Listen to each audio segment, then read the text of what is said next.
को चेयरमैन मर्द मुजाहिद मोहतरम आसिफ अली ज़रदारी साहब और मोहतरमा फरियाल टालपुर साहिबा की गिरफ्तारी के खिलाफ अज पाकिस्तान पीपल्स पार्टी ज़िला शहीद बेनज़ीराबाद के तरफा नेब गर्दी सिलेक्टेड न्याज़ी गवर्नमेंट के खिलाफ पीपल्स सेक्रेटरीट नवाब शाह का प्रेस क्लब नवाब शाह ताईं ज़िला जनरल सेक्रेटरी मोहतरम गुलाम शाह लगारी जन की अगवाणी में एहतजाजी रैली कढी वई, जैमें ज़िले के अगवाणन चूंडियल नुमाइंदन मुख्तलिफ़ तालकन के अगवाणन मुख्तलिफ़ विंगुन वर्करन और मुख्तलिफ़ बिरादरन वडे तदाद में शिरकत कई। तो न्याज़ी हुकूमत ने हमारी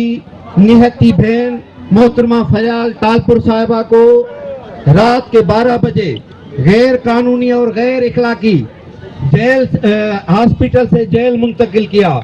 और जेल मुंतकिल करने के बाद उसको अपने बच्चों से भी ईद पे मिलने नहीं दिया। और वो आसिफ अली ज़रदारी जिसने भुट्टो साहब का 73 का आइन उसको मुकम्मल कराया,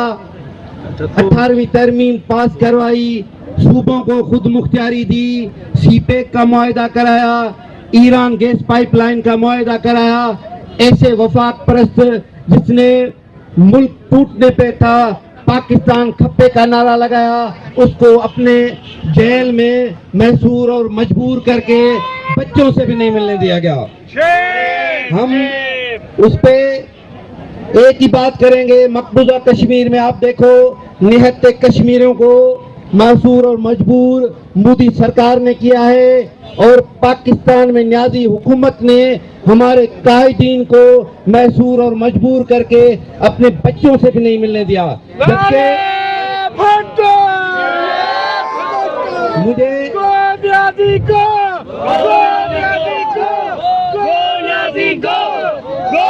जब कायदे आज़म सांस की तकलीफ में ज़ियारत से कराची आ रहा था तो उन्होंने क्या किया, उसका ऑक्सीजन का सिलेंडर नहीं रखा, उसका स्पेयर का टायर नहीं रखा। हम क्या उसको कत्ल समझे या उसकी फिजिकल मौत समझे? और उसके बाद लियाकत अली जब एक मजमे में खड़ा था उसको किसी ने गोली मारी तो गोली मारने वाले को भी गोली मार दी गई ताकि ये मुद्दा इधर ही खत्म हो जाए। उसके बाद में जिसने पाकिस्तान को बचाया, पाकिस्तान को आइन दिया, पाकिस्तान को एटम बम दिया, लोगों को ज़ुबान दी, उस जुल्फ़िकार अली भुट्टो को भी फांसी के तख्ते पे चढ़ा दिया गया। उसके बाद उसकी बेटी शहीद मोहतरमा बेनज़ीर भुट्टो जिसने वाना और वजीरिस्तान में पाकिस्तान का झंडा लहराया, उसने मिसाइल टेक्नोलॉजी दी, उसको क्या किया, उसको भी दहशतगर्द के हाथों में पिंडी में कत्ल करवा दिया गया। उसके बाद को चेयरमैन आसिफ अली ज़रदारी वो एक्स प्रेसिडेंट भी है, उसकी एज 70 ईयर है, वो पाकिस्तान और इस मुल्क के वफादार हैं, वो इधर ही रह रहे हैं। हम नहीं चाहते कि आप एहतसाब ना करें। पाकिस्तान रियासत में एक आइन है, कानून है, उसके मुताबिक आप एहतसाब करो, हमें कोई आप पे गिला नहीं है। मगर आप सियासी इंतकाम लेना चाहेंगे। मैं तो समझता हूँ आपकी जो क़यादत है उसमें तो एतमाद वैसे भी नहीं है। आप कहते हैं कि सियासत में यू टर्न लेना सियासतदानों का हक है। अब मैं कहता हूँ कि अगर कोई ऐसे मुश्किल हालात आ गए तो ये न्याज़ी हुकूमत उस टाइम पे भी यू टर्न ले गई। असीं एहतसाब का कॾहिं बि ॾिना न आहियूं। एहतसाब अॻे बि असांजा थिया आहिनि, हाणे बि थियनि। असां कोर्टुनि खे मुंहुं ॾियूं, असां मुल्क छॾे कोन विया आहियूं, हिते ई वेठा आहियूं। तव्हांखे जेकियूं बि गिरफ़्तारी कोन भले कयो पर कानून जे लताड़ महिरबानी करे न कयो। को हया शर्म बि हूंदो आहे, तव्हां में हाणे उहा शइ बि न रही आहे। असीं इहो मैसेज ॾियणु चाहियूं था उन धुरण खे त तव्हां बाहि सां खेॾी रहिया आहियो। पाकिस्तान पीपल्स पार्टी हिकु दफ़ो वरी इंशाअल्लाह ताला बिलावल भुट्टो ज़रदारी साहब जी रहनुमाई में हिन मुल्क जी अवाम जी बहितरी लाइ हिन मुल्क जो वज़ीर आज़म इंशाअल्लाह ताला बिलावल भुट्टो ई थींदो।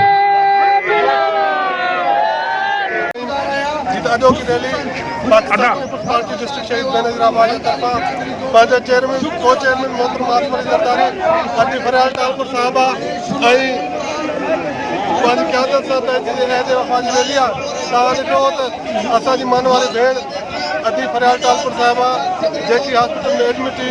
उनखे ईदवार रात जो 12 बजे जेल शिफ्ट कयो वियो। उनजी असां सख़्त लफ़्ज़नि में मज़म्मत कयूं था। जेको बि थी रहियो आहे हीउ सुठो अमल न आहे।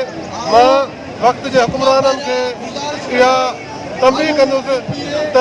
पंहिंजे खे पूरो दुरुस्त कनि ऐं जेको बि थींदो उनजो ज़िम्मेवार हिन हुकूमत हूंदी है उनखे हलाइण हाणे आवाम असां सां हिन ॻाल्हि खे सहकार कंदो तंहिंजे करे आउं वधीक तव्हांखे हिते तकलीफ़ नथो कयां गर्मी घणी आहे तव्हांजे जज़्बे खे तव्हांजे जोश खे सलामती पेश कयां पूरी दुनिया में मैसेज इहो हुयो त न सिर्फ़ु शहीद बेनज़ीराबाद पर पूरे पाकिस्तान जी आवाम जेका आहे सा अॼु बि पाकिस्तान पीपल्स पार्टी जे कायदीन सां मोहतरमा असफ़ ज़रदारी जी फरार ठाकुर साहब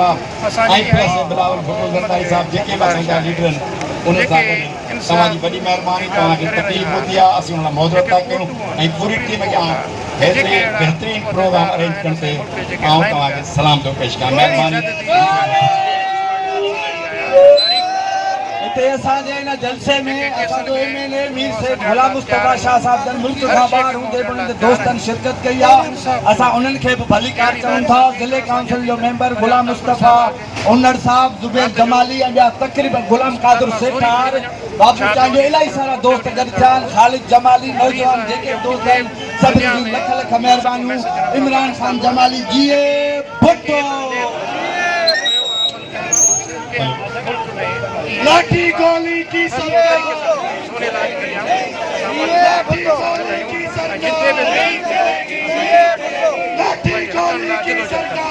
जो ये नेब अपना रवैया रख रही है सियासी इंतकाम है कोई भी एहसाब नहीं है पीपल्स पार्टी कभी भी एहसाब से नहीं डरी है न डरने वाली है वो तो शहीद जुल्फ़िकार अली भुट्टो से लेकर मोहतरमा बेनज़ीर भुट्टो मोहतरमा आसिफ अली ज़रदारी अभी फरियाल टालपुर साहिबा सारे पीपल्स पार्टी क्या एहसाब से नहीं डरती है लेकिन ये इंतकाम की हम मजम्मत करते हैं जो रवैया एक मुल्क का प्रेसिडेंट है जिसके मैं समझता हूँ आज जो वक्त चल रहा है तो न्याजी हुकूमत को चाहिए वो प्रेसिडेंट मोहतरमा आसिफ अली ज़रदारी साहब से मशवरा लें कि मुल्क को कैसे चलाना चाहिए खारजा पॉलिसी कैसे होनी चाहिए मकबूजा कश्मीर का मसला कैसे हल किया जाए और इन्होंने जो अभी फरियाल टालपुर साहब रात को 12 बजे को जो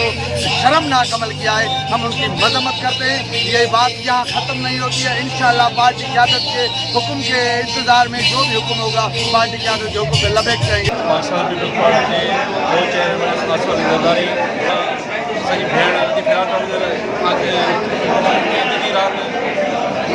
उनके हॉस्पिटल में जेल में शरीर मुजम्मत कयूं चेयरमैन मोहतरमा ज़रदारी साहब फरियाल टालपुर साहब जेके बिना जवाब पूरा केस जेके नेब तरफ़ां दाख़िल कया विया आहिनि बिना जवाब जेको गिरफ़्तार करे अॼु के ईद वारी राति जॾहिं बीमार हुई हॉस्पिटल में बग़ैर के वजह जे डॉक्टरनि जे मन जे बावजूदि जेको जेको दहशतगर्दी करे उनखे जेल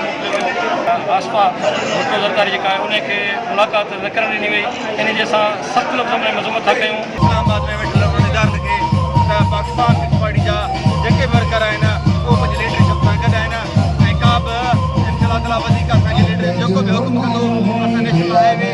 चाहे रेलवे ट्रैक खे केॾीमहिल बंदि करे सघूं था असीं लीडरशिप खे रिहा कयो वञे गैर क़ानूनी तरीक़े सां जिन खे गिरफ़्तार कयो वियो आहे ऐं अदी फरियाल टालपुर साहिबा खे ईद जी राति जो 12 बजे हॉस्पिटल मां बीमारी जी हालत में ज़बरदस्ती खणी जेल फिटो कयो इन जो असां सख़्तु लफ़्ज़नि में मज़म्मत था कयूं मां लानत विझां थो न्याज़ी ते लानत विझां थो उन जे हवालनि ते त जंहिं सिंध जे हेॾे अज़ीम अरड़े पुट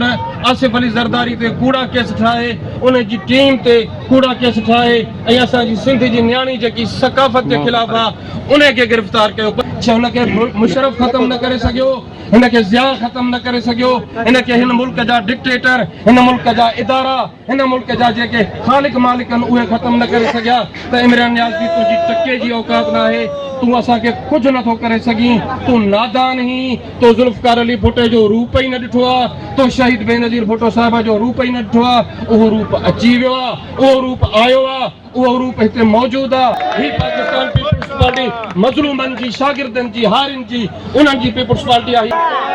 असां मुक़ाबले करण लाइ तयारु हूं असां ही पाकिस्तान पीपल्स पार्टी जा जियाला मुक़ाबले करण लाइ तयारु आहिनि न्याज़ी सरकार ऐं नेब खे चिताव था ॾियूं त पंहिंजा जेके गैर इख़लाक़ी अमल आहिनि उहे बंदि कनि ऐं कूड़ा केस जेके मड़िया पिया वञनि असांजे क़ाइदीन ते उहे बंदि कनि ॿी सूरत में